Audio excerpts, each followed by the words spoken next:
내 이름은 이진우. 30살. 나는 실패한 화가였다.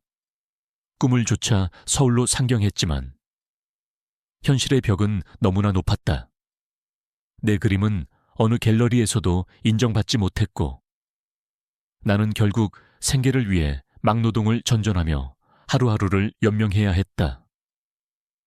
내가 사는 곳은 도시의 낡은 건물 꼭대기에 있는 다락방이었다.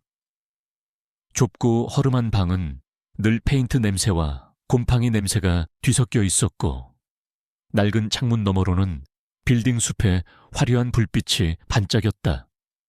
그 빛들은 나와는 전혀 상관없는 너무나 멀고 아득한 세상의 이야기 같았다. 아침 7시 낡은 자명종 시계가 요란하게 울리면 나는 미적지근한 공기 속에서 간신히 몸을 일으켰다. 창밖은 이미 사람들로 북적였지만 그 활기찬 소리는 내게 닿지 않는 먼 곳의 이야기 같았다. 좁고 어두운 다락방은 온통 나 자신만을 위한 공간이었다.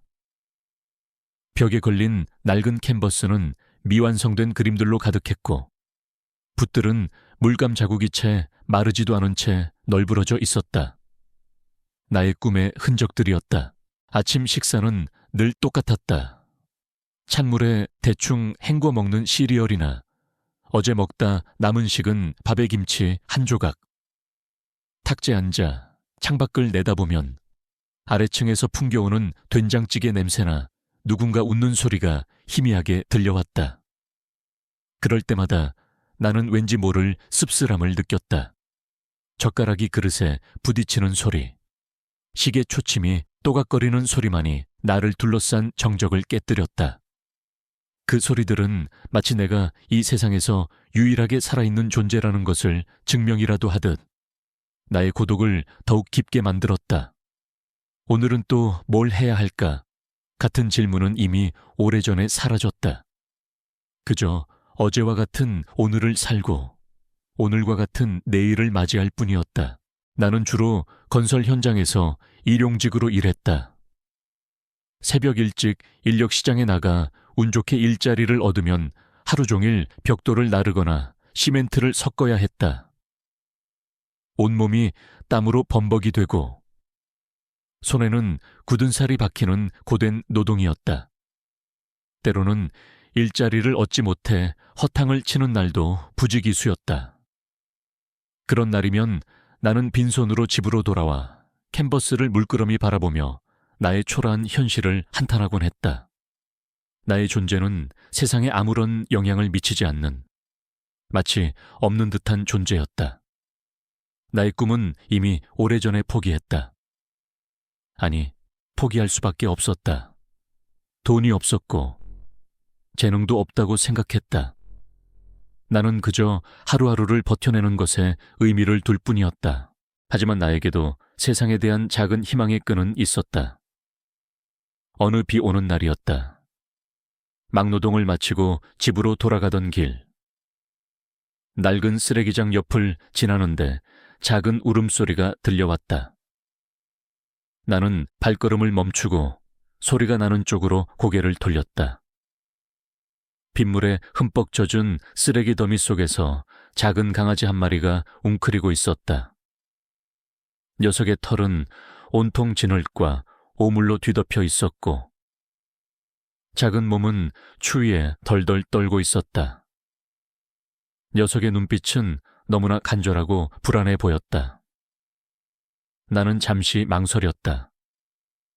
당장 내 한몸 건사하기도 버거운 상황에서 또 다른 생명을 돌본다는 것은 사치에 가까운 일이었다. 하지만 그 작은 눈빛은 마치 간절한 도움을 청하는 나의 어린 시절 모습 같았다. 나는 나도 모르게 발걸음을 옮겨 녀석에게 다가갔다. 나는 녀석을 품에 안았다. 차갑게 식어버린 몸은 가늘게 떨리고 있었다.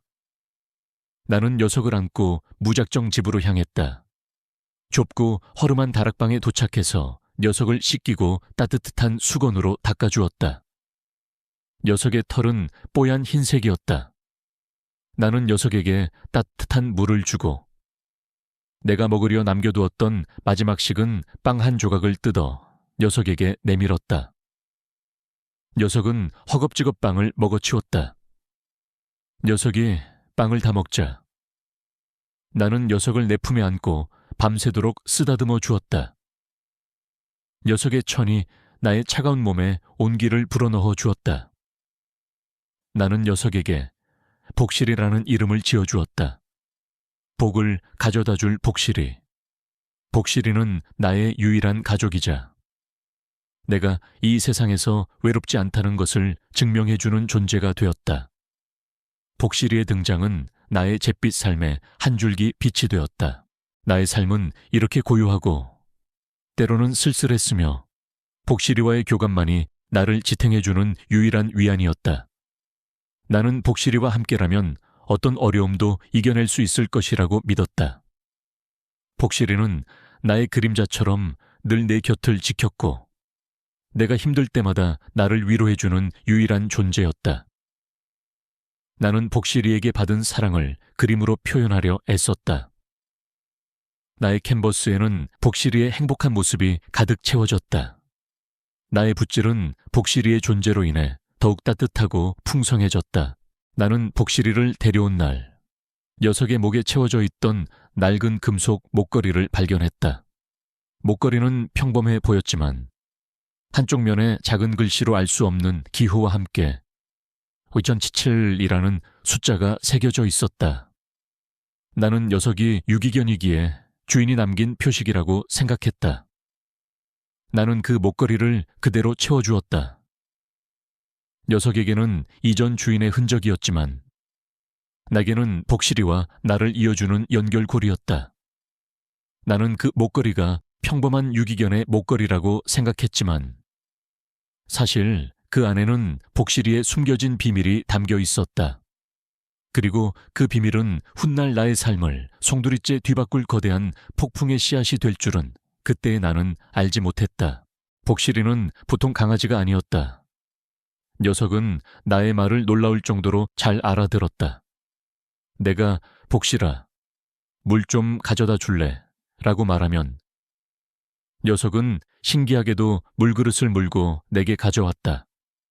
내가 그림 도구를 찾지 못해 헤맬 때면 녀석은 정확히 내가 찾던 물건을 물고 와서 내 발치에 놓아주었다. 녀석은 마치 인간의 말을 이해하는 듯했다. 나는 처음에는 우연이라고 생각했지만 녀석의 이러한 행동은 반복되었다. 녀석은 내가 하는 말을 귀 기울여 듣는 듯했고 나의 감정을 읽어내는 듯했다. 나의 기분이 좋지 않을 때면 녀석은 내 옆에 와서 몸을 비비거나 내 얼굴을 핥으며 위로해 주었다. 녀석은 나의 가장 든든한 조력자이자 영혼의 동반자였다. 나는 녀석의 이러한 특별한 능력을 단순한 천재견으로만 여겼을 뿐 그 이상의 의미를 부여하지 않았다. 나의 삶은 그렇게 고요하고 단조로우며 복실이와의 소박한 행복으로 채워져 있었다. 폭풍 전야의 고요처럼 모든 것이 잠잠했다. 그러나 이 고요함이 곧 깨질 것이라는 예감은 전혀 하지 못했다. 나의 무미건조한 삶에 거대한 폭풍이 다가오고 있다는 사실을 그때 나는 알지 못했다. 나는 돈이 없었다. 막노동으로 버는 돈은 월세와 생활비, 그리고 복실이의 사료값으로 빠듯했다. 가끔은 복실이에게 좋은 사료를 사주고 싶어도 그러지 못할 때면 나의 가슴은 미어지는 듯했다. 나의 꾸민 그림은 더 이상 그릴 수 없었다. 그림을 그릴 재료를 살 돈조차 없었으니까. 낡은 캔버스와 마른 물감들만이 나의 방 한쪽을 차지하고 있었다. 나는 꿈을 꾸지 않았다. 아니, 꿈꿀 용기조차 없었다. 그저 복실이와 함께 하루하루를 버텨내는 것이 목표였다. 나의 존재는 세상에 아무런 영향을 미치지 않는 마치 없는 듯한 존재였다. 그러던 어느 날 아침이었다. 나는 늦잠을 자고 일어났다. 평소 같으면 복실이가 내 옆에서 꼬리를 흔들며 나를 깨웠을 텐데 녀석의 인기척이 느껴지지 않았다. 복실아, 나는 녀석의 이름을 불렀지만 아무런 대답도 들려오지 않았다. 나는 자리에서 벌떡 일어나 방 안을 둘러보았다. 복실이가 없었다. 녀석의 밥그릇은 비어 있었고 녀석이 늘 자던 자리도 텅 비어 있었다. 나는 불안감에 휩싸였다. 복실이는 나 없이 혼자 나간 적이 없었다. 혹시 무슨 일이 생긴 것은 아닐까? 나의 심장은 미친 듯이 뛰기 시작했다. 나는 미친 듯이 복실이를 찾아 나섰다. 낡은 잠옷바람으로 동네 골목골목을 뛰어다니며 복실이의 이름을 불렀다. 쓰레기장을 뒤졌고 공원을 헤맸다. 하지만 복실이의 흔적은 어디에도 없었다. 나는 점점 더 절망감에 휩싸였다. 혹시 녀석이 나를 떠난 것은 아닐까? 아니면 누군가 녀석을 데려간 것은 아닐까? 수많은 불안한 상상들이 나의 머릿속을 스쳐 지나갔다. 밤늦도록 복실이를 찾아 헤맸지만 녀석은 그림자조차 보이지 않았다. 나는 지친 몸을 이끌고 텅 빈 방으로 돌아왔다. 복실이가 없는 방은 너무나도 적막하고 차가웠다. 나의 삶의 유일한 빛이 사라진 듯했다. 나는 복실이를 잃었다는 생각에 주저앉아 하염없이 울었다. 그렇게 하루가 지나갔다. 나의 절망감은 극에 달했다. 복실이가 없는 삶은 아무런 의미도 없었다. 나는 그림을 그릴 수도 노래를 부를 수도 없었다. 그저 멍하니 천장만 바라보며 복실이와의 추억만을 되새길 뿐이었다. 내가 왜 그때 녀석을 더 잘 돌봐주지 못했을까? 내가 너무 가난해서 녀석이 나를 떠난 것은 아닐까? 같은 자책감만이 나를 괴롭혔다. 다음 날 아침 퉁퉁 부은 눈으로 간신히 잠에서 깼을 때였다. 문득 현관문 밖에서 희미하게 낑낑거리는 소리가 들렸다. 환청일까 나는 벌떡 일어나 현관문으로 달려갔다. 문틈으로 보이는 희미한 그림자. 나는 떨리는 손으로 현관문을 열었다. 문 밖에는 복실이가 서 있었다. 녀석은 꼬리를 흔들며 나를 올려다보고 있었다. 나는 녀석을 보자마자 품에 와락 안았다. 복실아 복실아 네가 돌아왔어. 나의 눈에서는 뜨거운 눈물이 봇물처럼 쏟아졌다. 복실이는 내 품에 안겨 나의 얼굴을 핥으며 애교를 부렸다. 녀석의 따뜻한 온기가 나의 차가워진 몸에 온기를 불어넣어 주었다. 나의 삶의 빛이 다시 돌아온 순간이었다. 그런데 복실이의 입에는 무언가 물려 있었다. 검은색 가죽 가방이었다. 가방은 낡고 투박했지만 왠지 모르게 묵직해 보였다. 나는 복실이에게서 가방을 건네받았다. 녀석은 가방을 내려놓자마자 꼬리를 흔들며 나를 올려다보았다. 이게 뭐지? 나는 의아한 표정으로 가방을 열었다. 가방 안에는 믿을 수 없는 광경이 펼쳐졌다. 빽빽하게 쌓인 돈뭉치들. 오만 원원 지폐가 가득 채워져 있었다. 나는 손이 떨려 돈뭉치 하나를 꺼내 들었다. 진짜 돈이었다. 세어보지 않아도 엄청난 금액이라는 것을 직감할 수 있었다. 가방 안의 모든 돈을 합하면 100억 원은 좋게 넘어 보였다. 그리고 돈뭉치들 사이에는 낡고 구겨진 편지 한 장이 놓여 있었다.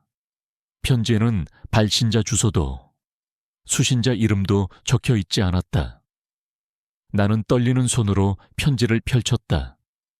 낡은 종이에는 삐뚤빼뚤한 글씨로 이렇게 쓰여 있었다. 이 돈으로 너의 새로운 삶을 시작해라. 하지만 기억해라.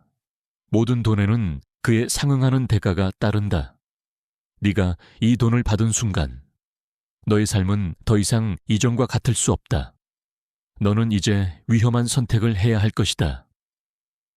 이 돈이 너의 삶을 구원할 수도 파멸로 이끌 수도 있다. 선택은 너의 몫이다. 그리고 복실이를 조심해라. 녀석은 네가 생각하는 것보다 훨씬 더 특별한 존재다. 나는 편지를 읽고 또 읽었다. 100억 원. 평생 상상도 못했던 금액이 내 눈앞에 놓여 있었다. 나의 모든 고통과 좌절을 한순간에 날려버릴 수 있는 거대한 행운. 하지만 편지에 담긴 알 수 없는 경고와 불안감은 나의 마음을 무겁게 짓눌렀다. 복실이가 가져온 이 돈은 과연 축복일까? 아니면 저주일까? 그리고 복실이를 조심해라. 녀석은 네가 생각하는 것보다 훨씬 더 특별한 존재다. 라는 문구는 무엇을 의미하는 것일까? 복실이의 목에 걸린 낡은 금속 목걸이와 2577이라는 숫자가 다시금 내 뇌리를 스쳐 지나갔다. 나는 100억 원 현금 가방을 끌어안은 채 복실이를 바라보았다. 녀석은 천진난만한 눈빛으로 나를 올려다보고 있었다. 녀석은 자신이 가져온 이 돈이 나의 삶에 어떤 변화를 가져올지 알지 못하는 듯했다. 나의 삶은 더 이상 이전과 같을 수 없었다. 나는 100억 원이라는 거대한 행운과 알 수 없는 위험 사이에서 갈등했다. 나의 삶은 이제 거대한 폭풍 속으로 휘말려 들어가고 있었다. 이 모든 것은 내가 쓰레기장에서 주운 게 복실이 때문이었다. 나는 이 모든 것을 감당할 수 있을까? 나의 무미건조한 삶에 거대한 파도가 다가오고 있었다. 폭풍 전야의 고요는 그렇게 끝나가고 있었다. 100억 원. 평생 막노동으로 벌어도 만져볼 수 없었던 그 천문학적인 금액이 낡은 가방 안에.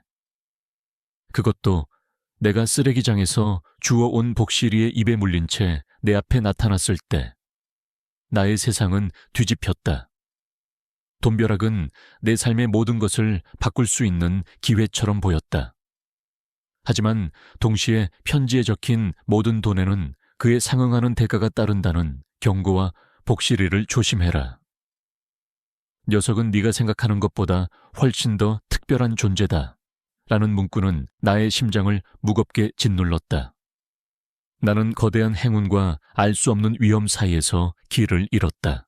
복실이는 가방을 내려놓자마자 아무 일 없었다는 듯 꼬리를 흔들며 내 발치에 앉았다. 녀석의 천진난만한 눈빛은 마치 주인님, 제가 선물을 가져왔어요. 라고 말하는 듯 했다. 나는 복실이를 끌어안고 가방 속 돈뭉치들을 번갈아 바라보았다. 100억 원. 그 숫자가 나의 낡은 다락방을 가득 채우는 듯했다. 곰팡이 냄새 가득한 방이 순식간에 황금빛으로 물드는 환각에 사로잡혔다. 밤새도록 잠을 이룰 수 없었다. 침대에 누워 천장을 바라보았다. 낡은 형광등은 여전히 희미하게 깜빡거렸다. 나의 머릿속은 수많은 생각들로 복잡했다. 이 돈으로 무엇을 할 수 있을까? 가장 먼저 이 반지하 방을 벗어나고 싶었다. 복실이에게 넓은 마당이 있는 집을 사주고 최고의 사료와 건강관리를 해주고 싶었다. 나의 그림을 다시 시작할 수도 있을 터였다. 번듯한 작업실을 마련하고 비싼 물감과 캔버스를 마음껏 쓸 수 있을 것이다. 사람들에게 인정받는 화가가 될 수도 있을까? 평생 포기했던 꿈이 다시금 내 심장을 두드렸다. 하지만 편지에 적힌 경고가 나의 발목을 잡았다. 모든 돈에는 대가가 따른다. 이 돈은 도대체 어디서 온 것일까? 왜 하필 복실이가 이 돈을 가져온 것일까? 그리고 복실이가 특별한 존재라는 것은 또 무슨 의미일까? 나는 복실이의 목에 걸린 낡은 금속 목걸이를 다시 보았다. 목걸이에는 227이라는 숫자와 알 수 없는 기호가 새겨져 있었다. 나는 이 목걸이가 복실이의 숨겨진 비밀을 담고 있을지도 모른다는 막연한 생각을 했다. 나는 이 돈을 어떻게 해야 할지 몰랐다.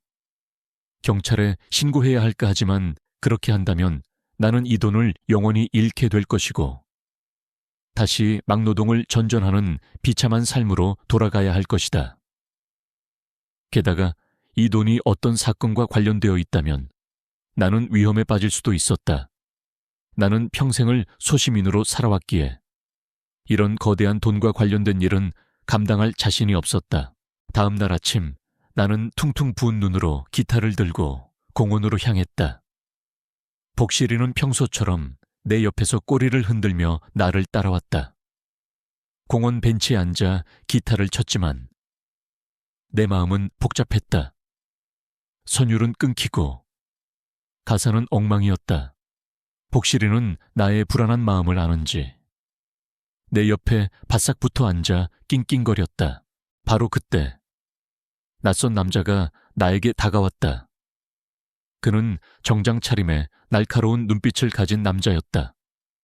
그는 나를 아래 위로 훑어보더니 내 옆에 놓인 가방을 힐끗 보았다. 가방은 어제 복실이가 물고 온 그 돈가방이었다. 나는 순간적으로 심장이 철렁 내려앉았다. 그가 이 돈과 관련이 있는 사람일까? 이진우 씨 되시죠? 남자가 물었다. 그의 목소리는 낮고 단정했지만 어딘가 모르게 위협적인 기운을 풍겼다. 나는 당황하여 고개를 끄덕였다. 네, 그런데 누구시죠? 저는 김민준 형사입니다. 어제 이진우 씨의 개가 돈가방을 물고 나타났다는 신고가 접수되어서요. 그의 말에 나의 심장은 더욱 격렬하게 뛰었다.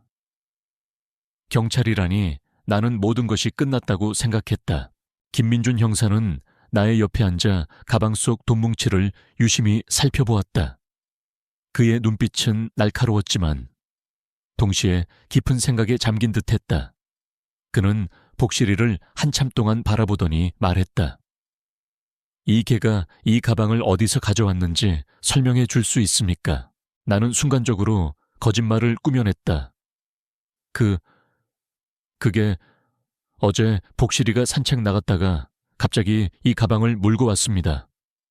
저도 어디서 가져왔는지 모르겠습니다.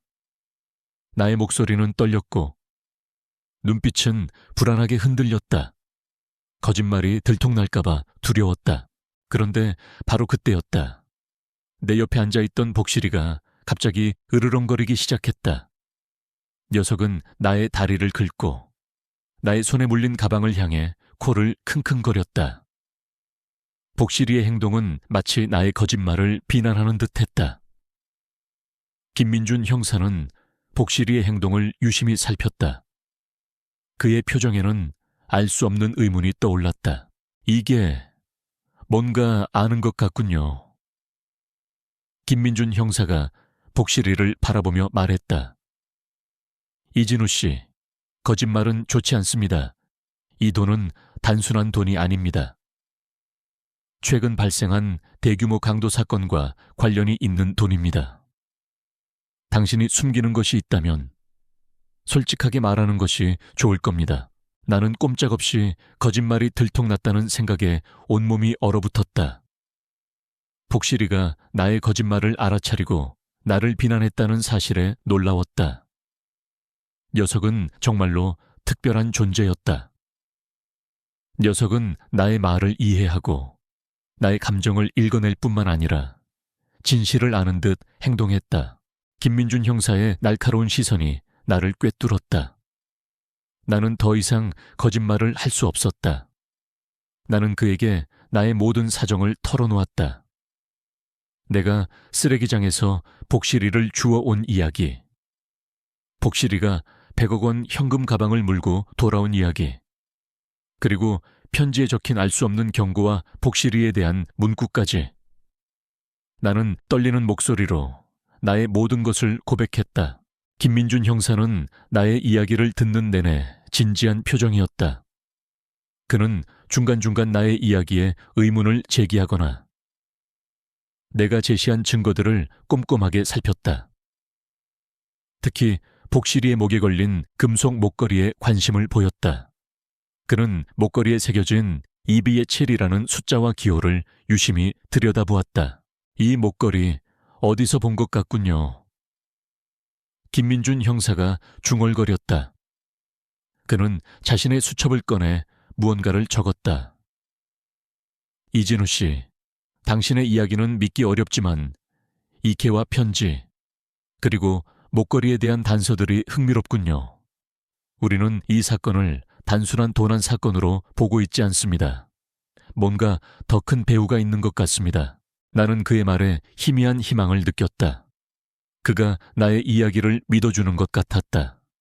적어도 나를 범죄자로 단정짓지 않았다. 김민준 형사님, 저는 정말 아무것도 모릅니다. 저는 그저 평범한 화가 지망생일 뿐입니다. 이 돈이 어디서 왔는지, 왜 제게 온 것인지 저도 알고 싶습니다. 그리고 복실이는 제게 가장 소중한 가족입니다. 녀석이 위험에 빠지는 것을 원치 않습니다. 나의 목소리는 간절했다. 김민준 형사는 나를 응시했다. 그의 눈빛은 날카로웠지만 동시에 깊은 고뇌와 함께 알 수 없는 동정심이 엿보였다. 이진우 씨, 당신이 이 사건의 핵심 인물인 것은 분명합니다. 그리고 당신의 이야기가 사실이라면 당신은 위험에 처할 수 있습니다. 하지만 동시에 당신은 이 사건의 진실을 밝혀낼 중요한 열쇠를 쥐고 있습니다. 그는 잠시 생각에 잠기더니 입을 열었다. 이진우 씨, 저희는 당신의 신변 보호를 위해 당신을 주시할 것입니다. 그리고 이 돈의 출처와 이 사건의 배후를 밝혀내기 위해 당신의 도움이 필요합니다. 당신이 가진 정보와 이 특별한 개, 복실이가 우리에게 큰 도움이 될 겁니다. 나는 그의 제안에 놀랐다. 나는 범죄자 취급을 받을 것이라고 생각했지만 그는 내게 도움을 요청하고 있었다. 나는 망설였다. 이 사건에 휘말린다면 나의 삶은 더욱 복잡하고 위험해질 터였다. 하지만 동시에 나는 이 모든 진실을 밝혀내고 싶었다. 나의 삶을 뒤흔든 이 돈의 정체, 그리고 복실이에 숨겨진 비밀까지. 바로 그때 나의 시선이 바닥에 놓인 기타 케이스로 향했다. 그 안에는 내가 미완성으로 남겨두었던 그림들이 꽂혀 있었다. 나는 펜을 들어 그중 한 그림을 다시 스케치하기 시작했다. 나의 꾸민 그림, 돈 때문에 포기했던 나의 그림. 김민준 형사는 나의 그림을 물끄러미 바라보았다. 이진우 씨, 그림 실력이 상당하군요. 그가 말했다. 이 그림은 당신이 꿈을 포기하지 않았다는 것을 보여주는군요. 그의 말은 나의 심금을 울렸다. 그는 나의 내면을, 나의 상처를 알아봐 준 것 같았다. 나는 고개를 끄덕였다. 네, 저는 화가입니다. 비록 지금은 힘들지만 언젠가 다시 붓을 들고 싶습니다. 김민준 형사는 미소를 지었다. 그 꿈 포기하지 마십시오. 당신의 재능은 분명 빛을 발할 겁니다. 우리는 당신의 재능과 당신이 가진 모든 것을 활용하여 이 사건의 진실을 밝혀낼 것입니다. 당신은 이 사건의 핵심 인물입니다. 당신의 이야기가 이 모든 것을 풀어낼 열쇠가 될 것입니다. 그는 더 이상 나를 범죄자로 보지 않았다. 그는 나를 사건의 중요한 증인이자 숨겨진 진실을 밝혀낼 조력자로 보고 있었다. 나의 재능이 드디어 빛을 발할 기회가 찾아온 것이다. 나의 그림, 나의 예리한 관찰력, 그리고 복실이의 특별한 능력까지. 이 모든 것이 이 사건의 실마리가 될 수 있을 터였다. 나는 심호흡을 했다. 알겠습니다. 형사님, 제가 할 수 있는 한 최선을 다하겠습니다. 나의 목소리는 떨렸지만 나의 결심은 확고했다. 나는 이 사건의 진실을 밝혀내고 나의 꿈을 다시 찾을 것이다. 이 모든 것은 복실이가 가져온 100억 원 현금 가방과 함께 시작되었다. 나의 삶은 더 이상 이전과 같을 수 없을 것이다. 나는 나의 모든 것을 걸고 이 거대한 싸움에 뛰어들 준비를 마쳤다. 폭풍은 이제 막 시작된 것이었다. 김민준 형사는 나의 이야기를 모두 듣고 난 후 복실이의 목걸이에 새겨진 기호와 숫자 리그체를 유심히 살폈다. 그의 눈빛은 날카로웠지만 더 이상 나를 의심하는 기색은 없었다. 오히려 무언가를 알아차린 듯한 미묘한 변화가 감돌았다. 이진우 씨, 이 목걸이 혹시 당신의 아버지와 관련이 있습니까? 나는 깜짝 놀랐다. 나의 아버지, 그는 내가 어릴 적 세상을 떠났고 나는 그에 대해 아는 것이 거의 없었다. 나는 아버지가 생전에 생명공학연구원으로 일하셨다는 것만 어렴풋이 기억하고 있었다. 나는 고개를 끄덕였다. 저의 아버지는 생명공학연구원이셨습니다. 하지만 제가 어릴 때 돌아가셔서 자세히는 모릅니다. 김민준 형사는 나의 말을 듣자마자 눈빛이 더욱 예리해졌다. 생명공학연구원이라. 혹시 프로젝트 217차이라는 것을 들어본 적이 있습니까? 나는 소름이 돋았다. 내가 인터넷에서 찾아냈던 그 비밀 연구 조직의 이름이었다. 네, 인터넷에서 찾아봤습니다. 비윤리적인 동물 실험을 했다는 음모론 같은 게시물을 봤습니다. 김민준 형사는 턱을 만지며 생각에 잠겼다. 음모론이라. 우리는 그 프로젝트를 꽤 오랫동안 주시하고 있었습니다. 하지만 워낙 비밀리에 진행되었고 배후에 막강한 재력을 가진 세력이 있어서 실체를 파악하기 어려웠습니다. 그런데 당신의 개, 복실이가 그 프로젝트의 이름이 새겨진 목걸이를 하고 나타났다니. 그리고 100억 원의 돈가방까지. 그의 얼굴에는 흥미와 함께 복잡한 감정이 스쳐 지나갔다. 이 모든 것이 우연이라고 보기에는 너무나 절묘합니다. 이진우 씨, 당신의 아버지는 프로젝트 207과 어떤 관련이 있었습니까? 나는 아버지에 대해 아는 것이 거의 없었기에 그의 질문에 제대로 답할 수 없었다. 나는 무심코 복실이를 바라보았다. 복실이는 김민준 형사를 빤히 올려다보고 있었다. 녀석의 눈빛은 마치 무엇인가를 이야기하고 싶어 하는 듯 했다. 김민준 형사는 나의 당혹스러운 표정을 읽었는지 말을 이어갔다. 이진우 씨, 당신의 아버지가 혹시 이 돈과 관련된 인물이 아닐까 하는 의심이 듭니다. 프로젝트 207은 단순한 음모론이 아니었습니다. 우리는 그들이 대규모의 불법 자금과 연루되어 있다는 첩보를 입수했습니다. 최근 발생한 100억 원 강도 사건도 그들과 관련이 있을 가능성이 큽니다. 이 돈은 당신에게 축복처럼 보일지 모르지만 동시에 당신을 거대한 위험 속으로 끌어들일 수 있습니다. 그의 말은 나의 심장을 짓눌렀다. 100억 원이라는 돈이 단순히 행운이 아니라 거대한 범죄 조직과 연결되어 있다는 사실에 공포가 밀려왔다. 나는 복실이를 잃을지도 모른다는 불안감에 휩싸였다. 형사님, 저는 그저 평범하게 살고 싶을 뿐입니다. 복실이와 함께 위험에 휘말리고 싶지 않습니다. 나의 목소리는 떨렸다. 김민준 형사는 고개를 저었다. 이진우 씨, 이미 휘말렸습니다. 복실이가 이 돈을 가져온 순간부터 당신의 삶은 이전과 같을 수 없습니다. 그 돈을 되찾으려는 자들이 분명 당신을 노릴 것입니다. 하지만 동시에 당신은 이 사건의 진실을 밝혀낼 중요한 열쇠를 쥐고 있습니다. 복실이의 특별한 능력, 그리고 당신의 그림 재능이 우리에게 큰 도움이 될 겁니다. 그는 나의 그림 재능을 언급했다.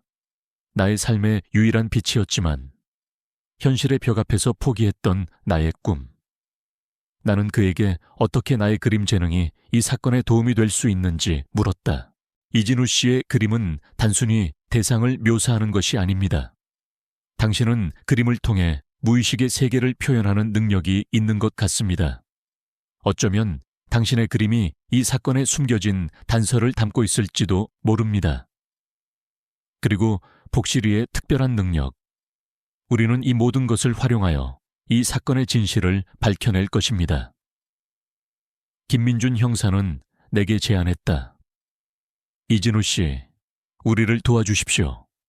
우리는 당신의 안전을 보장하고 이 사건의 진실을 밝혀낸다면 당신과 복실이에게 새로운 삶을 찾아줄 것입니다.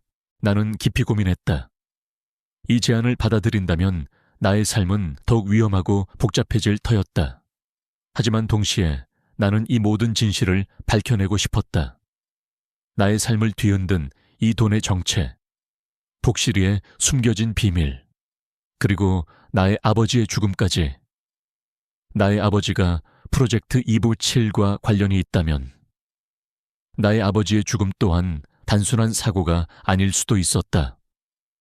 내 안의 정의감이 불타올랐다. 알겠습니다.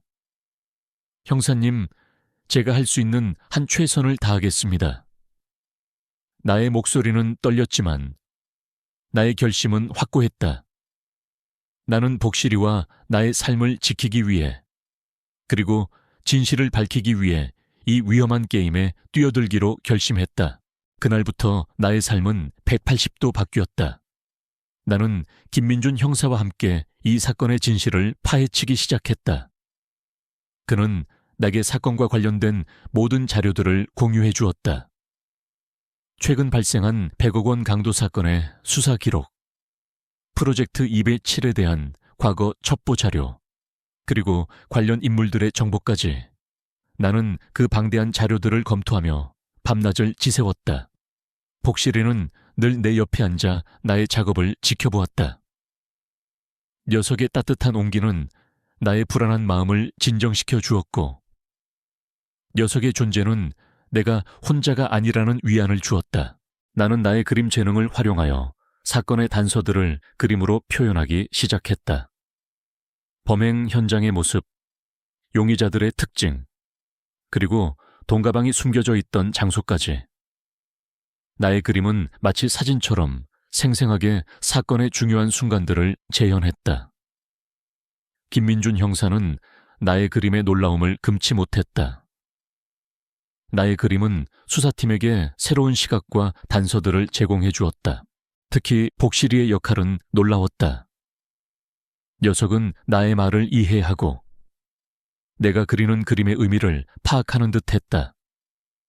내가 특정 용의자의 얼굴을 그리면 복실이는 그 그림을 향해 으르렁거리며 적대감을 표현했다. 내가 돈가방이 숨겨져 있던 장소를 그리면 녀석은 그 그림을 향해 코를 킁킁거리며 냄새를 맡는 듯 했다. 녀석은 마치 그림 속의 상황을 직접 경험하는 듯 행동했다. 김민준 형사는 복실이의 특별한 능력에 놀라움을 금치 못했다.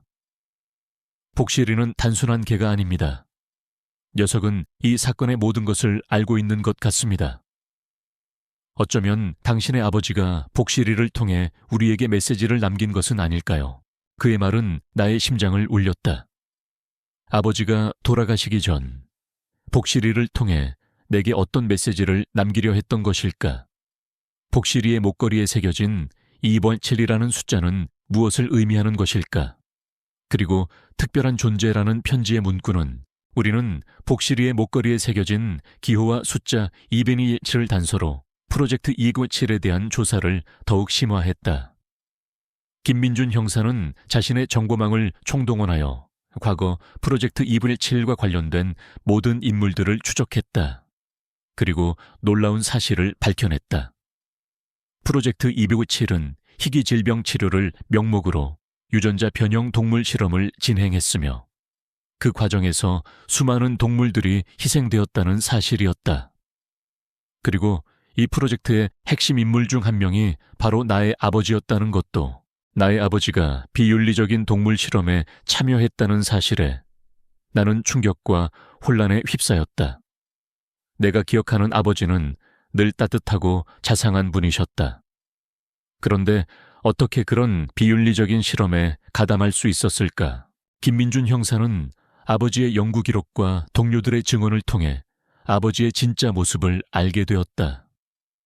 아버지는 처음에는 프로젝트 207이 희귀 질병 치료를 위한 순수한 연구라고 믿고 참여했지만 점차 프로젝트의 비윤리적인 면모를 깨닫게 되었다.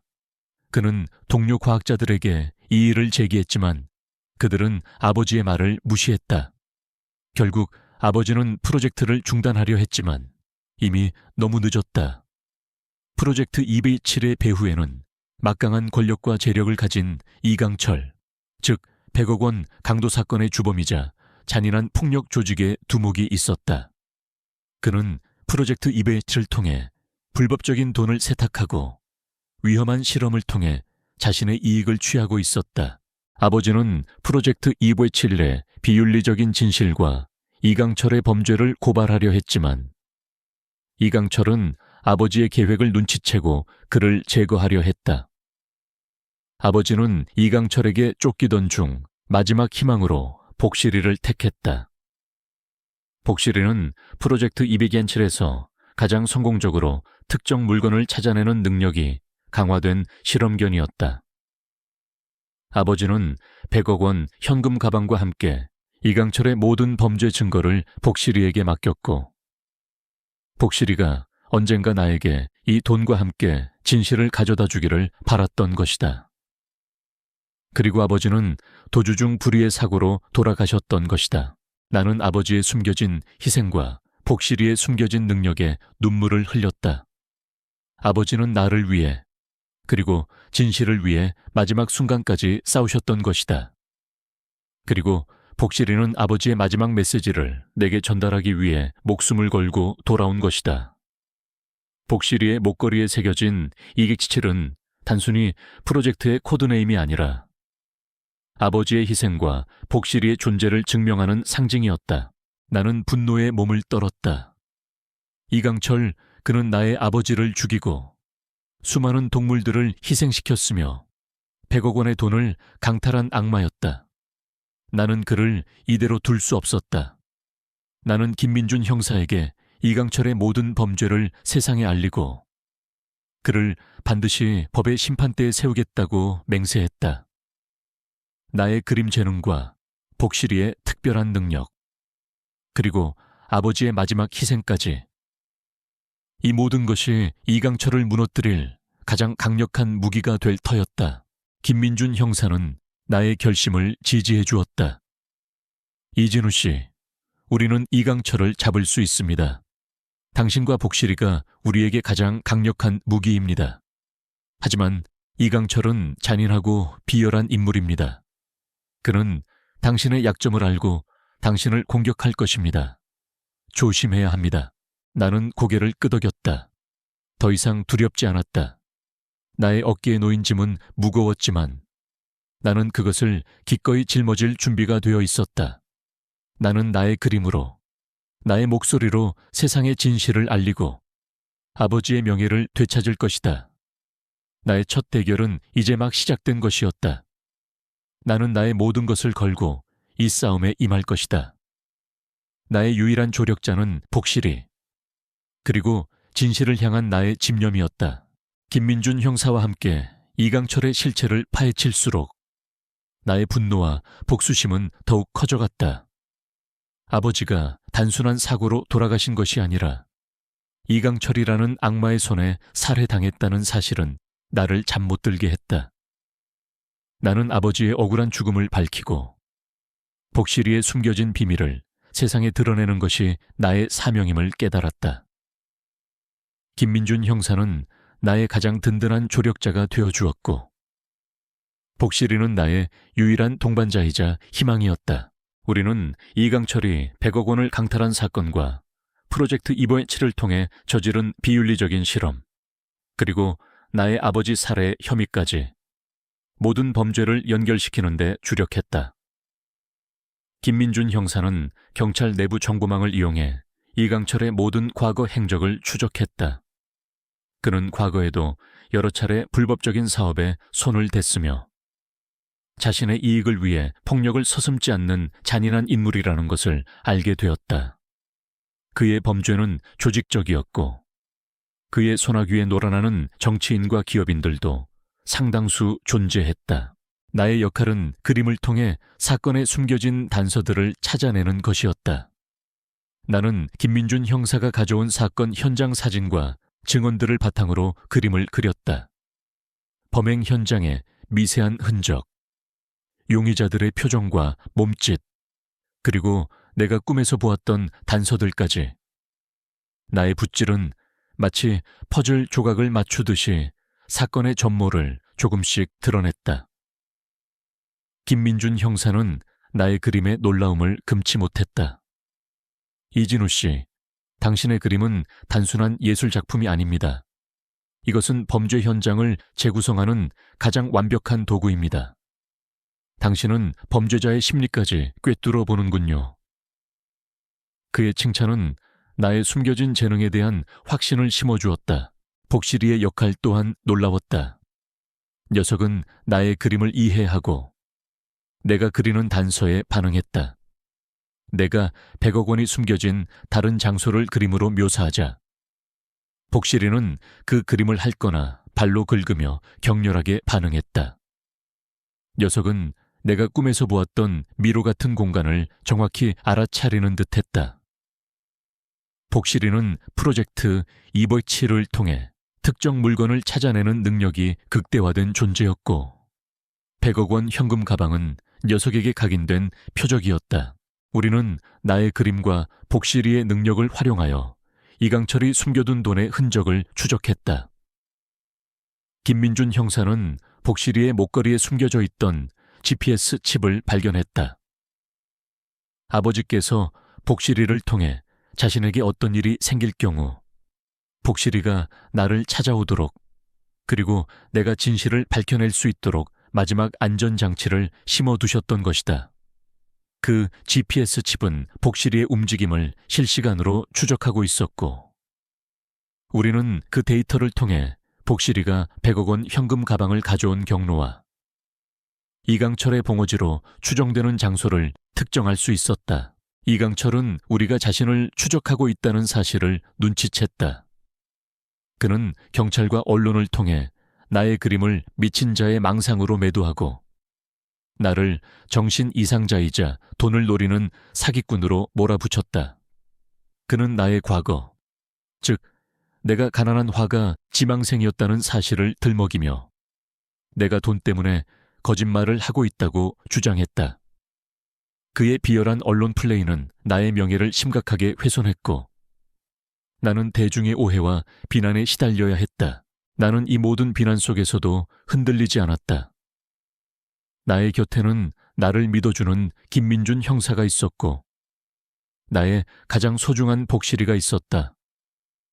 우리는 이강철을 잡기 위한 최후의 작전을 계획했다. 이강철의 봉오지는 외곽의 폐공장이었다. 그는 그곳에 자신의 조직원들과 함께 은신하며 100억 원의 돈과 프로젝트 이버치일의 모든 증거들을 숨겨두고 있었다. 김민준 형사는 상부에 보고하여 정식 작전을 요청했다. 하지만 그의 상사는 이강철의 막강한 영향력 때문에 망설였다. 그들은 증거 불충분과 사건의 복잡성을 이유로 작전 승인을 주저했다. 시간은 우리 편이 아니었다. 이강철은 모든 증거를 인멸하고 해외로 도피할 계획을 세우고 있었다. 이진우 씨, 시간이 없습니다. 상부에서 작전 승인이 나지 않고 있습니다. 이강철은 조만간 해외로 도피할 겁니다. 모든 증거가 사라질 수도 있습니다. 김민준 형사의 목소리는 절박했다. 나는 그의 눈을 똑바로 바라보았다. 형사님, 제가 이강철을 끌어낼 방법을 알고 있습니다. 나의 제안은 위험했다. 나는 나의 그림 전시회를 열기로 했다. 전시회의 주제는 진실의 그림자였다. 나의 그림을 통해 100억 원 강도 사건과 프로젝트 이버일칠의 숨겨진 진실을 세상에 알리고 이강철을 공개적으로 도발하는 것이 나의 목표였다. 나는 나의 가장 강력한 무기인 그림을 싸움의 장으로 삼았다. 나의 그림은 침묵하는 세상에 진실을 외치는 목소리가 될 터였다. 김민준 형사는 나의 제안에 놀랐지만 이내 나의 의지를 읽고 동의했다. 위험한 방법입니다. 이강철은 분명 당신을 노릴 겁니다. 하지만 동시에 이 방법이 그를 끌어낼 유일한 방법일지도 모릅니다. 우리가 당신의 안전을 철저히 보호할 것입니다. 그는 나의 안전을 위해 707팀의 일부 요원들에게 비밀리에 지원을 요청했다. 전시회는 시내의 한 오래된 갤러리에서 열렸다. 나는 갤러리 벽면을 나의 그림들로 가득 채웠다. 나의 그림들은 100억 원 강도 사건의 범행 현장, 프로젝트 207의 비윤리적인 실험 장면, 그리고 나의 아버지가 겪었던 고통과 이강철의 잔인한 모습까지 생생하게 담고 있었다. 특히 마지막 그림은 복실이가 100억 원 현금 가방을 물고 있는 모습과 함께 이 모든 진실은 곧 밝혀질 것이다 라는 문구가 쓰여 있었다. 나의 그림은 예술 작품을 넘어 진실을 고발하는 강력한 메시지였다. 전시회 당일 갤러리는 수많은 취재진과 시민들로 발 디딜 틈이 없었다. 나의 이야기는 이미 언론을 통해 널리 알려졌기에 사람들은 나의 그림을 보기 위해 구름대처럼 몰려들었다. 나는 갤러리 한가운데 서서 사람들의 시선을 마주했다. 나의 심장은 격렬하게 뛰었지만 두려움보다는 알 수 없는 비장함이 더 컸다. 이강철은 나의 전시회 소식을 듣고 격분했다. 그는 자신의 명예와 범죄가 세상에 드러나는 것을 막기 위해 갤러리로 찾아왔다. 그는 수십 명의 조직원들과 함께 갤러리 문을 부수고 들어왔다. 그의 눈빛은 광기로 이글거렸고 그의 얼굴은 분노로 일그러져 있었다. 이진우 내까짓게 감히 나를 모욕해. 이 모든 그림은 거짓이야. 내 놈의 추악한 상상일 뿐이라고. 당장 이 쓰레기 같은 그림들을 치워. 그렇지 않으면 내 놈은 물론이고 저 개새끼도 무사하지 못할 것이다. 그는 소리치며 나의 그림을 찢으려 했다. 그의 조직원들은 사람들을 위협하며 갤러리 안을 아수라장으로 만들었다. 갤러리는 순식간에 혼란에 빠졌다. 사람들은 비명을 지르며 도망쳤고 기자들은 카메라 플래시를 터뜨리며 이 상황을 기록하려 애썼다. 김민준 형사는 나를 보호하려 애썼지만 이강철의 조직원들은 그를 제압했다. 나는 완전히 고립되었다. 나의 곁에는 오직 복실이만이 남아있었다. 이강철은 내게 다가와 나의 멱살을 잡았다. 그의 눈빛은 사리로 가득했다. 이진우, 내 놈이 감히 나의 심기를 건드렸어. 내 아비처럼 비참하게 죽여주마. 그리고 저 개새끼는 내가 직접 요리해 줄 테니. 나는 그의 소나귀에서 벗어나려 몸부림쳤지만 그의 힘은 너무나 강했다. 그는 나의 목을 조르며 나를 벽으로 밀어붙였다. 숨이 막혔다. 나의 눈앞이 흐려졌다. 모든 것이 끝났다고 생각했다. 나의 그림도, 나의 꿈도, 나의 복실이도 모두 사라질 위기에 처했다. 나의 극한의 시험은 이제 막바지에 다다르고 있었다. 나는 이 거대한 폭력 앞에서 한없이 작아지는 것을 느꼈다. 이 모든 것이 나의 어리석은 선택 때문이었을까? 바로 그 순간 나의 발밑에 있던 복실이가 갑자기 맹렬하게 짖기 시작했다. 녀석은 이강철의 다리를 물고 늘어졌다. 이강철은 고통에 찬 비명을 지르며 복실이를 떼어내려 했지만 복실이는 녀석의 다리를 놓지 않았다. 그 틈을 타 나는 이강철의 소나귀에서 벗어났다. 이 빌어먹을 개새끼가. 이강철은 분노에 찬 얼굴로 복실이를 발로 차려 했다. 나는 몸을 날려 복실이를 보호했다.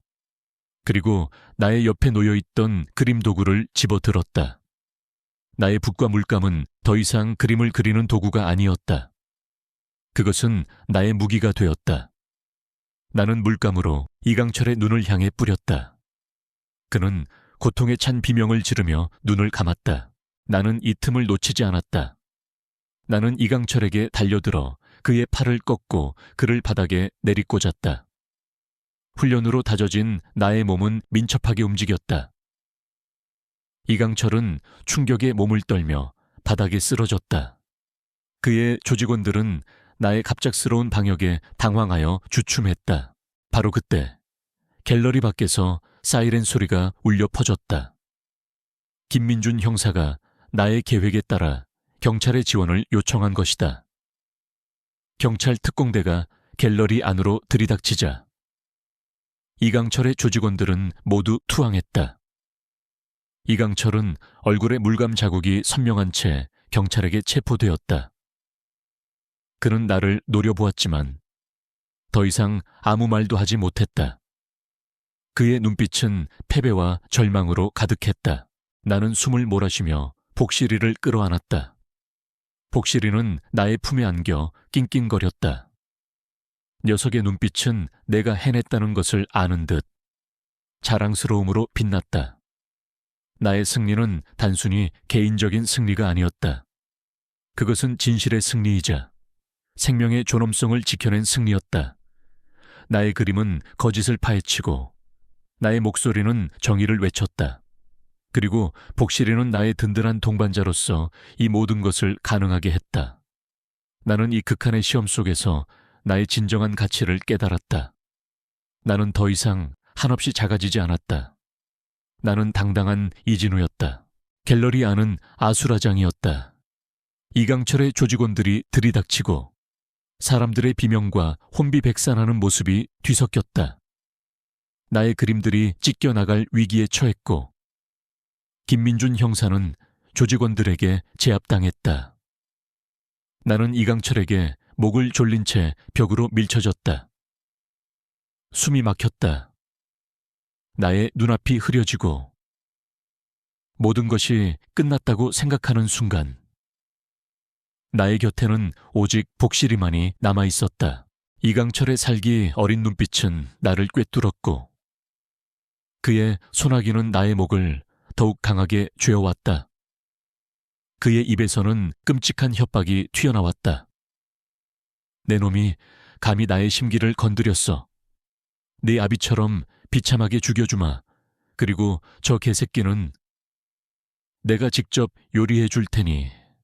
그의 말은 나의 가장 깊은 곳에 숨겨진 공포를 자극했다. 아버지를 잃었던 그날의 악몽이 되살아나는 듯했다. 나는 무력했고 나의 그림도 나의 꿈도 나의 복실이도 모두 사라질 위기에 처했다. 나의 극한의 시험은 이제 막바지에 다다르고 있었다. 나는 이 거대한 폭력 앞에서 한없이 작아지는 것을 느꼈다. 이 모든 것이 나의 어리석은 선택 때문이었을까? 바로 그 순간 나의 발밑에 있던 복실이가 갑자기 맹렬하게 짖기 시작했다. 녀석의 짖음은 여느 때와 달랐다. 슬픔이나 분노가 아닌 마치 무엇인가를 간절히 알리려는 듯한 애절한 짖음이었다. 녀석은 이강철의 다리를 물고 늘어졌다. 이강철은 고통에 찬 비명을 지르며 복실이를 떼어내려 했지만 복실이는 녀석의 다리를 놓지 않았다. 그 틈을 타 나는 이강철의 소나귀에서 벗어났다. 나의 폐에 신선한 공기가 들어오자 나는 거칠게 숨을 몰아쉬었다. 이 빌어먹을 개새끼가. 이강철은 분노에 찬 얼굴로 복실이를 발로 차려 했다. 나는 몸을 날려 복실이를 보호했다. 그리고 나의 옆에 놓여있던 그림 도구를 집어들었다. 낡은 붓과 물감이 내 손에 쥐어졌다. 나의 붓과 물감은 더 이상 그림을 그리는 도구가 아니었다. 그것은 나의 무기가 되었다. 나는 물감으로 이강철의 눈을 향해 뿌렸다. 그는 고통에 찬 비명을 지르며 눈을 감았다. 그의 눈은 물감으로 뒤덮여 있었다. 나는 이 틈을 놓치지 않았다. 나는 이강철에게 달려들어 그의 팔을 꺾고 그를 바닥에 내리꽂았다. 훈련으로 다져진 나의 몸은 민첩하게 움직였다. 이강철은 충격에 몸을 떨며 바닥에 쓰러졌다. 그의 조직원들은 나의 갑작스러운 방역에 당황하여 주춤했다. 그들은 자신들의 우두머리가 한낱 화가 지망생에게 당하리라고는 상상도 못했던 듯했다. 혼란은 순식간에 갤러리 전체로 퍼져나갔다. 바로 그때 갤러리 밖에서 사이렌 소리가 울려 퍼졌다. 김민준 형사가 나의 계획에 따라 경찰의 지원을 요청한 것이다. 경찰, 특공대가 갤러리 안으로 들이닥치자 이강철의 조직원들은 모두 투항했다. 이강철은 얼굴에 물감 자국이 선명한 채 경찰에게 체포되었다. 그는 나를 노려보았지만 더 이상 아무 말도 하지 못했다.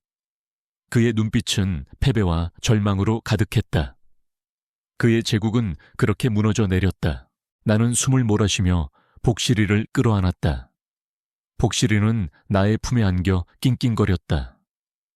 녀석의 눈빛은 내가 해냈다는 것을 아는 듯 자랑스러움으로 빛났다. 나의 승리는 단순히 개인적인 승리가 아니었다. 그것은 진실의 승리이자 생명의 존엄성을 지켜낸 승리였다. 나의 그림은 거짓을 파헤치고 나의 목소리는 정의를 외쳤다. 그리고 복실이는 나의 든든한 동반자로서 이 모든 것을 가능하게 했다. 나는 이 극한의 시험 속에서 나의 진정한 가치를 깨달았다. 나는 더 이상 한없이 작아지지 않았다. 나는 당당한 이진우였다. 경찰이 갤러리를 통제하고 사건 현장을 수습하기 시작했다. 기자들은 이강철이 체포되는 장면과 함께 나의 활약상을 담기 위해 미친 듯이 카메라 플래시를 터뜨렸다. 나의 그림들은 더 이상 찢어지지 않았고 오히려 더 많은 사람들에게 진실을 알리는 강력한 증거가 되었다. 특히 복실이가 나의 그림을 통해 단서를 찾아낸 순간은 사람들에게 깊은 인상을 남겼다. 그들은 복실이의 특별한 능력에 놀라움을 금치 못했다. 김민준 형사가 내게 다가왔다. 그의 얼굴은 피곤함과 함께 안도감이 서려 있었다. 이진우 씨, 정말 대단했습니다. 당신의 그림과 복실이의 능력이 아니었다면 우리는 이강철을 잡지 못했을 겁니다. 그는 나의 어깨를 두드렸다. 형사님 덕분입니다. 형사님이 저를 믿어주지 않았다면 저는 이 모든 것을 해낼 수 없었을 겁니다. 나는 진심으로 감사함을 전했다. 김민준 형사는 나의 옆에 있는 복실이를 쓰다듬었다. 복실이는 정말 특별한 개입니다. 당신의 아버지가 왜 복실이를 그토록 중요하게 생각했는지 이제야 알겠습니다. 그는 복실이를 통해 당신에게 진실을 남기려 했던 겁니다. 나는 복실이의 목에 걸린 낡은 금속 목걸이를 바라보았다. 207이라는 숫자와 알 수 없는 기호. 그 안에는 아버지의 희생과 복실이의 사명이 담겨 있었다. 아버지는 나를 위해 마지막 순간까지 싸우셨고 복실이는 아버지의 마지막 메시지를 내게 전달하기 위해 목숨을 걸고 돌아온 것이다. 나의 가슴은 벅차올랐다. 경찰 조사가 시작되었다. 나는 김민준 형사와 함께 이강철의 모든 범죄에 대해 상세히 증언했다.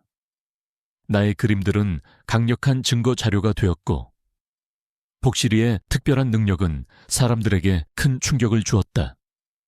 프로젝트 257의 실체와 비윤리적인 실험, 그리고 나의 아버지가 그 프로젝트의 희생자였다는 사실은 세상을 경악하게 만들었다. 이강철은 모든 혐의를 부인했지만 나의 그림과 복실이의 능력, 그리고 정 박사가 제공한 자료들은 그를 꼼짝 못하게 만들었다. 특히 나의 그림은 법정에서도 강력한 증거로 인정받았다. 나의 그림은 단순한 예술 작품이 아니라 사건 현장의 재현이자 범죄 심리를 꿰뚫어 보는 통찰력을 담고 있었으니까 법정은 나의 그림을 통해 이강철의 잔인함과 탐욕을 명확하게 파악할 수 있었다. 재판은 한치의 양보도 없는 치열한 공방 끝에 막을 내렸다. 이강철은 살인, 강도, 비윤리적인 동물 실험 주도, 그리고 불법 자금 세탁 등 모든 혐의에 대해 유죄를 선고받고 무기징역을 선고받았다. 그의 모든 재산은 몰수되었고 프로젝트 207과 관련된 모든 조직들은 해체되었다. 정의는 승리했다. 재판이 끝나자마자 나는 법정을 나섰다. 수많은 기자들이 나를 에워쌌다. 그들은 내게 질문을 던졌지만 이번에는 비난이나 조롱의 질문이 아니었다. 이진우 씨, 오늘 판결에 대해 한 말씀 부탁드립니다.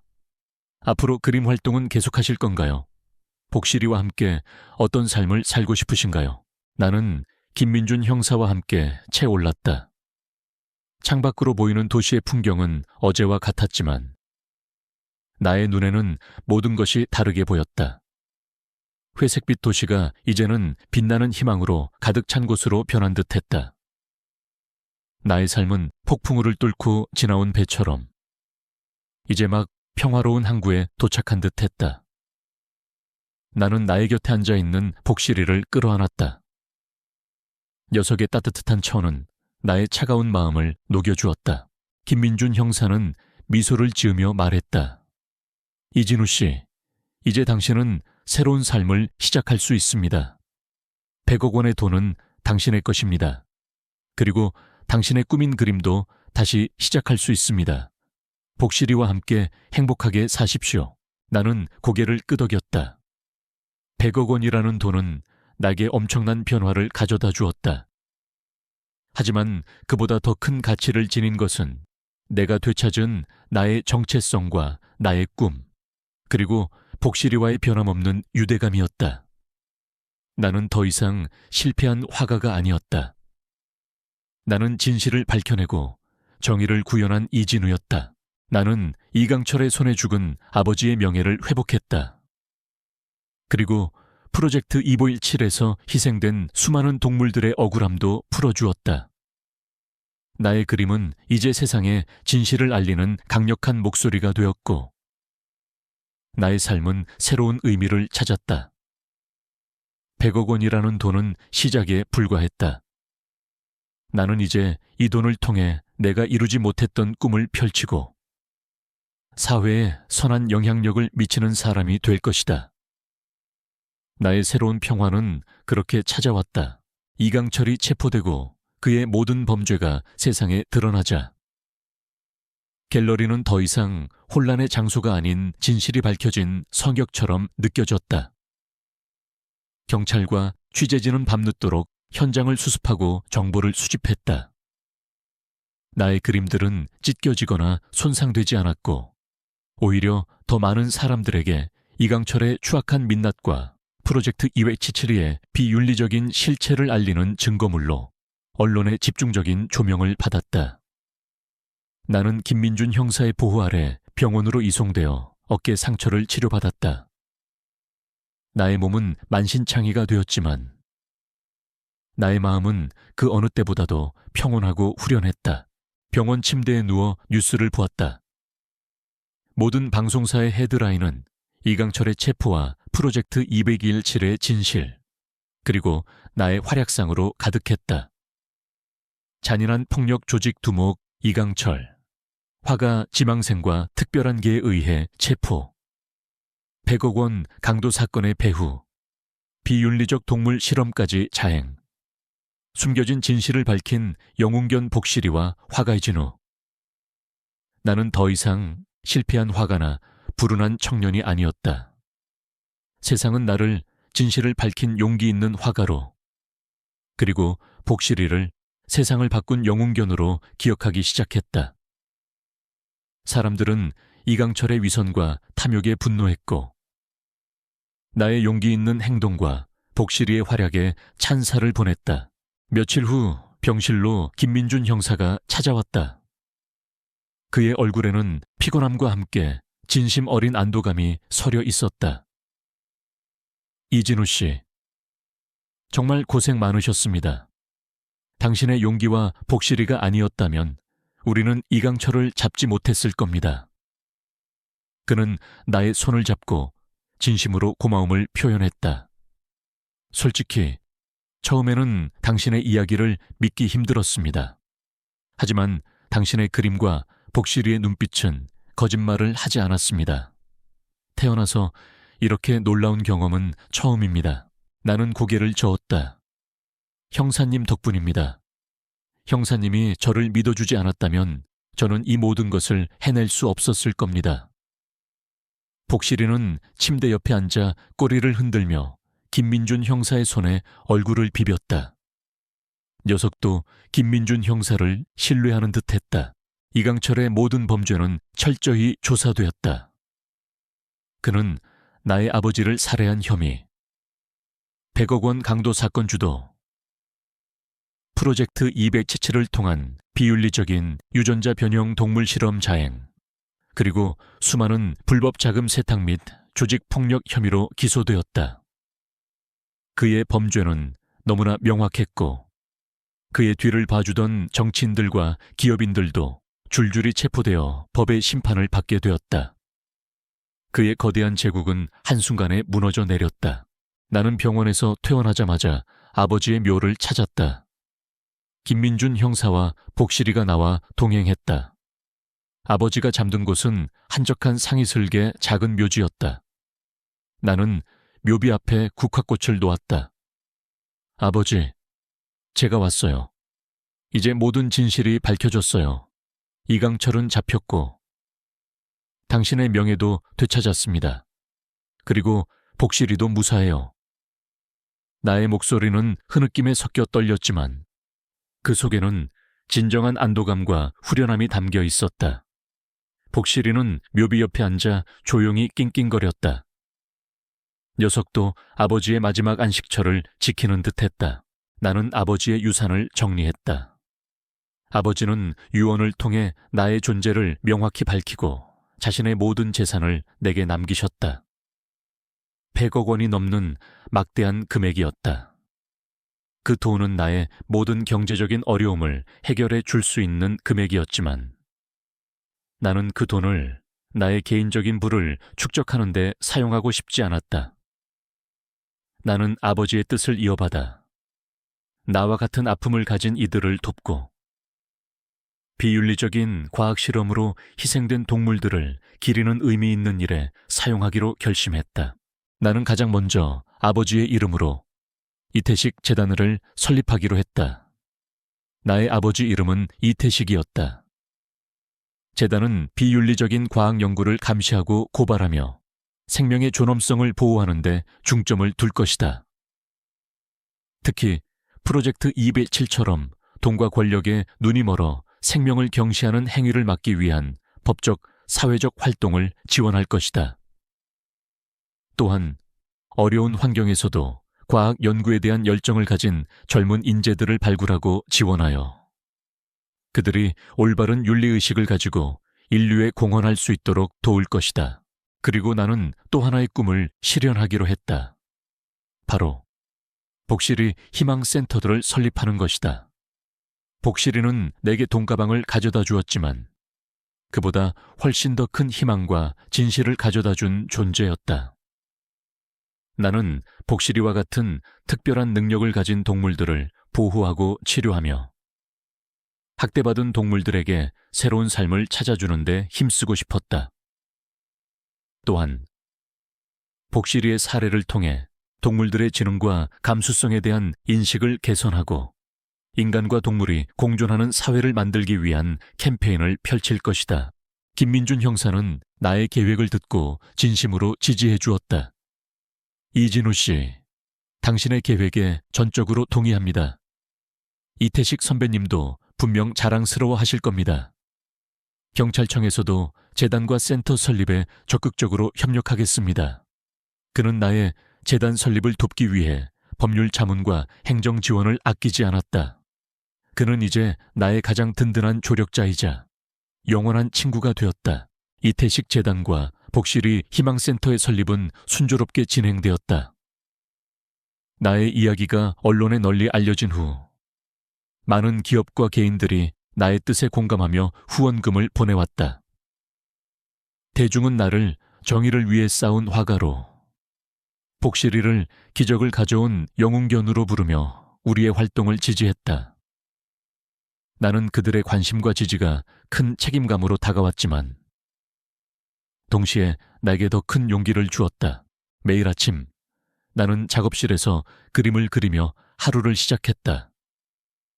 나의 그림은 이제 돈벌이 수단이 아닌 세상의 부조리를 고발하고 진실을 알리는 도구가 되었다. 나의 캔버스에는 프로젝트 207의 잔혹함과 그 속에서 희생된 동물들의 모습, 그리고 복실이의 맹렬한 눈빛이 담겼다. 나의 그림들은 전국 각지의 갤러리에서 전시되었고 사람들에게 깊은 울림을 주었다. 복실이는 늘 내 옆에 앉아 나의 작업을 지켜보았다. 녀석의 따뜻한 온기는 나의 불안한 마음을 진정시켜 주었고 녀석의 존재는 내가 혼자가 아니라는 위안을 주었다. 오후에는 복실이 희망센터로 향했다. 그곳에는 학대받거나 버려진 수많은 동물들이 새로운 삶을 꿈꾸며 치료와 훈련을 받고 있었다. 나는 그들의 눈빛에서 복실이의 어린 시절을 보았다. 나는 그들을 따뜻하게 보듬어주고 사랑과 인내로 보살폈다. 김민준 형사는 종종 센터를 찾아와 자원봉사를 했고 우리와 함께 동물보호 캠페인에 참여하기도 했다.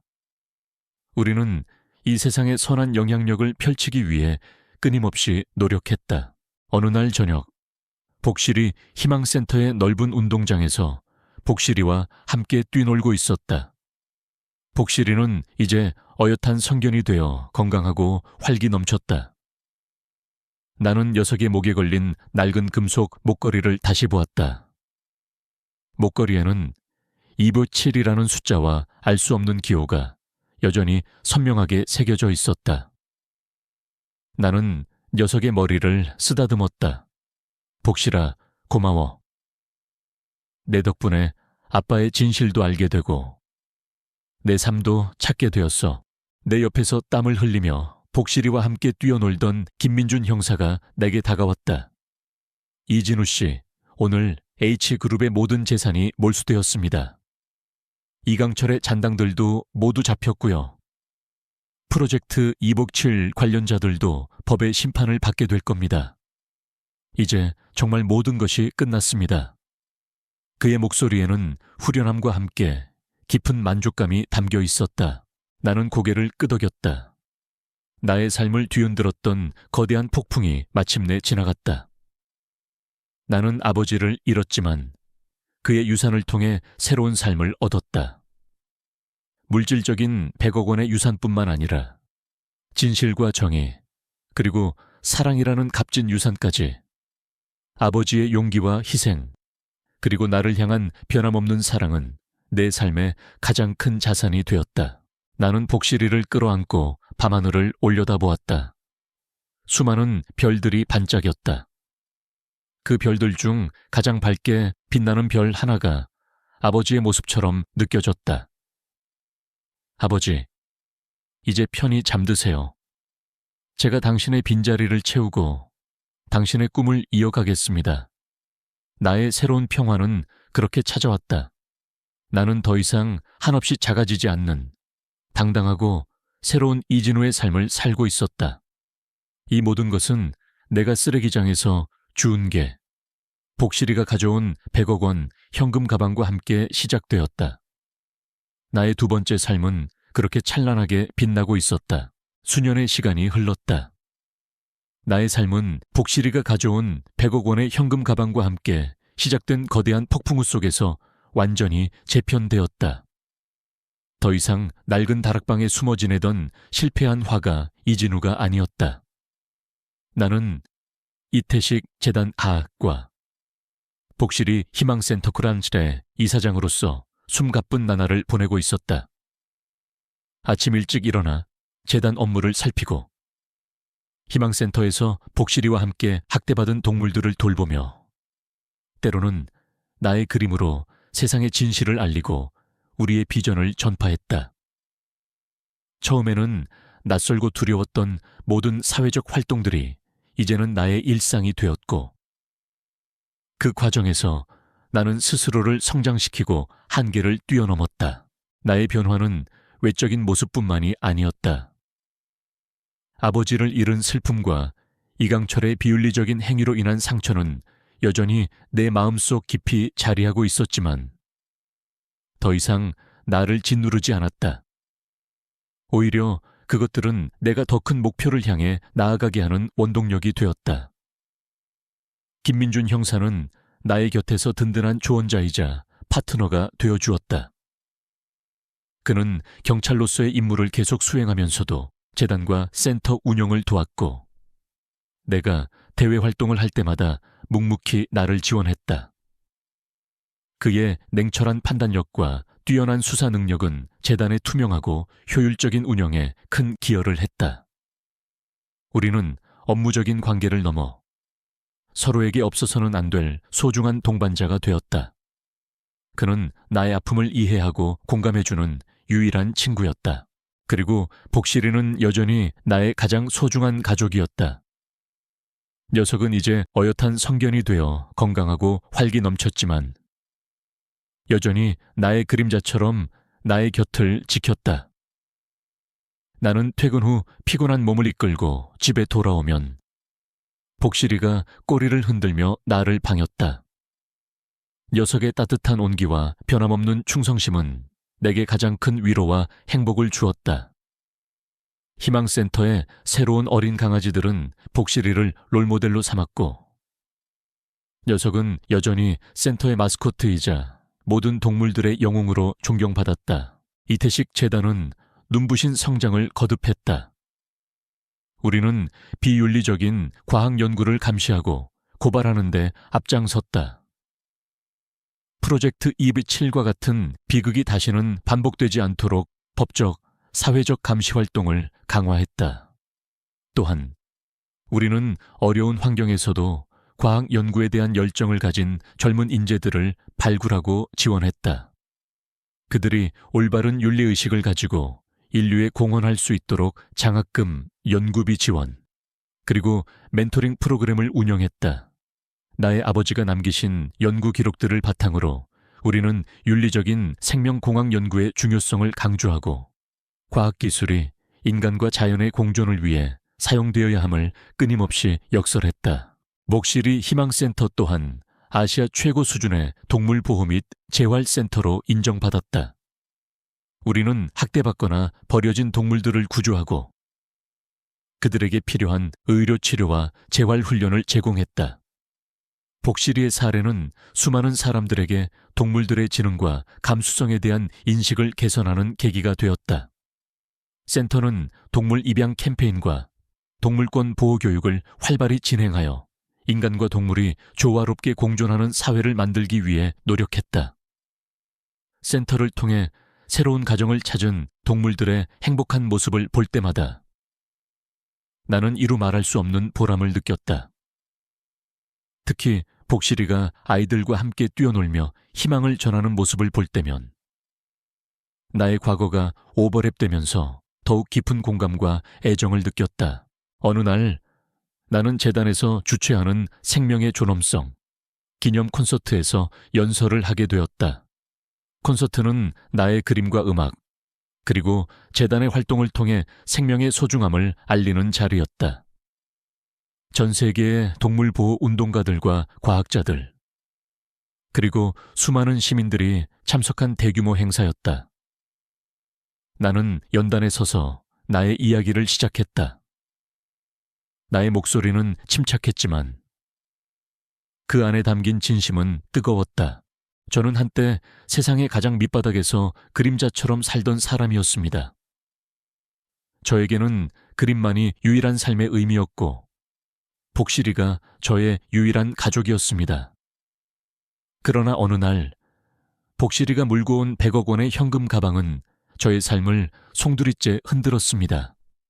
그 돈은 저에게 거대한 시험이자 동시에 진실을 향한 문을 열어주었습니다. 나는 잠시 숨을 고르고 계속해서 말했다. 이 돈을 통해 저는 아버지의 억울한 죽음을 알게 되었고 프로젝트 257의 비윤리적인 실체를 폭로할 수 있었습니다.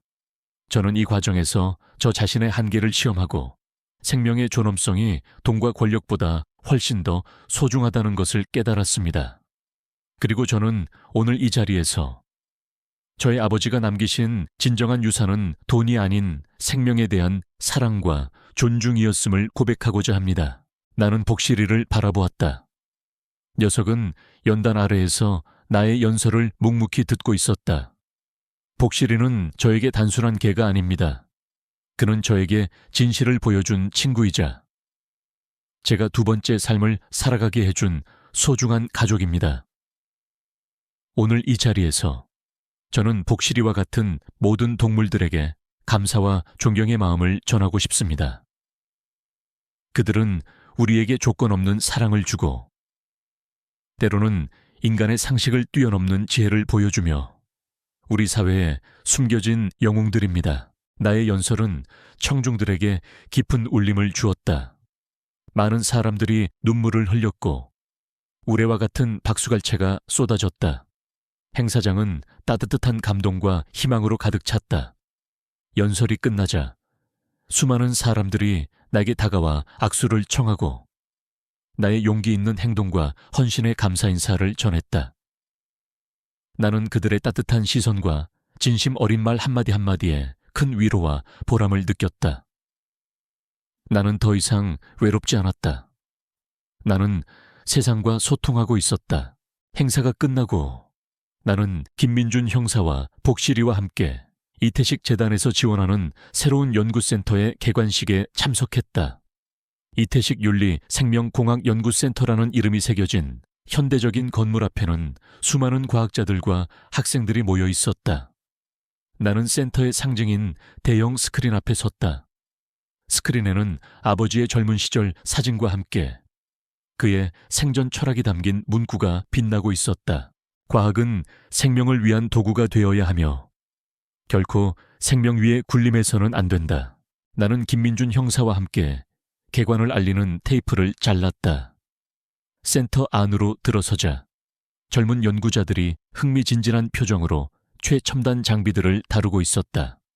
그들의 눈빛에는 호기심과 열정, 그리고 미래에 대한 희망이 가득했다. 그들은 나의 아버지의 뜻을 이어받아 윤리적인 과학 연구를 통해 인류와 자연의 공존을 꿈꾸고 있었다. 나는 한 젊은 연구원에게 다가가 말을 걸었다. 그는 나와 비슷한 점이 많았다. 어린 시절부터 과학 연구에 대한 재능을 보였지만 경제적인 어려움 때문에 꿈을 포기하려던 참이었다. 어떤 연구를 하고 싶습니까? 내가 묻자 그는 눈을 반짝이며 말했다. 저는 유전자 변형 기술을 이용해 희귀병을 치료하는 방법을 연구하고 싶습니다. 하지만 생명의 존엄성을 최우선으로 생각하는 윤리적인 연구를 하고 싶습니다. 프로젝트 207과 같은 비극이 다시는 일어나지 않도록요. 나는 그의 말에 깊은 감동을 받았다. 나의 작은 행동 하나가 다른 이들에게는 거대한 희망이 될 수 있다는 사실에 가슴이 뭉클했다. 나는 그의 어깨를 두드리며 격려했다. 그의 눈빛은 맑고 순수했다.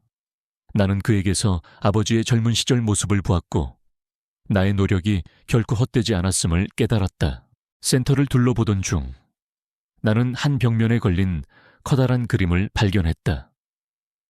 그것은 내가 이강철을 제압했던 순간을 묘사한 그림이었다. 물감으로 뒤덮인 이강철의 얼굴, 그리고 나를 보호하기 위해 몸을 던진 복실이의 모습이 생생하게 담겨 있었다. 그림 아래에는 나의 필체로 이렇게 쓰여 있었다. 진실은 드러나고 생명은 존중받는다. 나는 그림을 물끄러미 응시했다. 나의 그림은 이제 세상의 진실을 알리는 강력한 목소리가 되었고 나의 삶은 새로운 의미를 찾았다. 나는 아버지를 잃었지만 그의 유산을 통해 새로운 삶을 얻었다. 물질적인 100억 원의 유산뿐만 아니라 진실과 정의, 그리고 사랑이라는 값진 유산까지 아버지의 용기와 희생, 그리고 나를 향한 변함없는 사랑은 내 삶의 가장 큰 자산이 되었다. 밤이 깊어지고 나는 나의 작업실에 홀로 남아 창밖을 바라보았다. 도시의 불빛은 별처럼 반짝였다. 내 옆에는 복실이가 평화롭게 잠들어 있었다. 나는 복실이의 등을 부드럽게 쓰다듬었다. 모든 것이 변했다. 나의 삶은 더 이상 회색빛이 아니었다. 그것은 밝고 따뜻한 색깔로 물들어 있었다. 나는 더 이상 숨지 않았다. 나의 과거는 나를 짓누르는 짐이 아니라 다른 이들에게 공감하고 그들을 도울 수 있는 소중한 경험이 되었다. 나는 책상에 놓인 낡은 편지를 다시 보았다. 복실이가 가져온 그 100억 원의 현금 가방과 함께 돌아온 한 장의 편지. 이 돈으로 너의 새로운 삶을 시작해라. 하지만 기억해라. 모든 돈에는 그에 상응하는 대가가 따른다. 네가 이 돈을 받은 순간 너의 삶은 더 이상 이전과 같을 수 없다. 너는 이제 위험한 선택을 해야 할 것이다. 이 돈이 너의 삶을 구원할 수도 파멸로 이끌 수도 있다. 선택은 너의 몫이다. 그리고 복실이를 조심해라. 녀석은 네가 생각하는 것보다 훨씬 더 특별한 존재다. 그 편지의 모든 경고와 비밀은 이제 풀렸다. 100억 원은 나의 삶을 구원했고 나를 위험한 선택의 기로에 세웠지만 결국 나를 더 나은 사람으로 만들었다. 그리고 복실이는 나의 삶의 가장 특별한 선물이자 영원한 동반자였다. 나는 복실이를 끌어안고 밤하늘을 올려다보았다. 수많은 별들이 반짝였다. 그 별들 중 가장 밝게 빛나는 별 하나가 아버지의 모습처럼 느껴졌다. 아버지, 이제 편히 잠드세요. 제가 당신의 빈자리를 채우고 당신의 꿈을 이어가겠습니다. 나의 삶은 이제 진정한 두 번째 봄날을 맞이했다. 혹독한 겨울의 시련을 이겨내고 피어난 꽃처럼 나의 삶은 더욱 아름답게 피어날 것이다. 나의 이야기는 여기서 끝나는 것이 아니라 앞으로 피어날 수많은 숨겨진 재능들과 인간과 동물의 조화로운 공존을 위한 새로운 시작이 될 것이다. 여러분은 어떠신가요? 혹시 여러분 안에 숨겨진 100억 원의 가치를 가진 재능이나 삶을 뒤바꿀 작은 복실이가 있지는 않으신가요? 어쩌면 여러분의 삶을 뒤바꿀 작은 단서 하나가 이미 여러분 앞에 놓여 있을지도 모릅니다. 그것이 무엇이든 두려워하지 말고 용기를 내어 세상 밖으로 나오세요. 여러분의 두 번째 봄은 바로 지금 시작될 수 있습니다. 오늘 이야기가 여러분에게 작은 울림이 되었기를 바랍니다. 다음 이야기에서 또 만나요.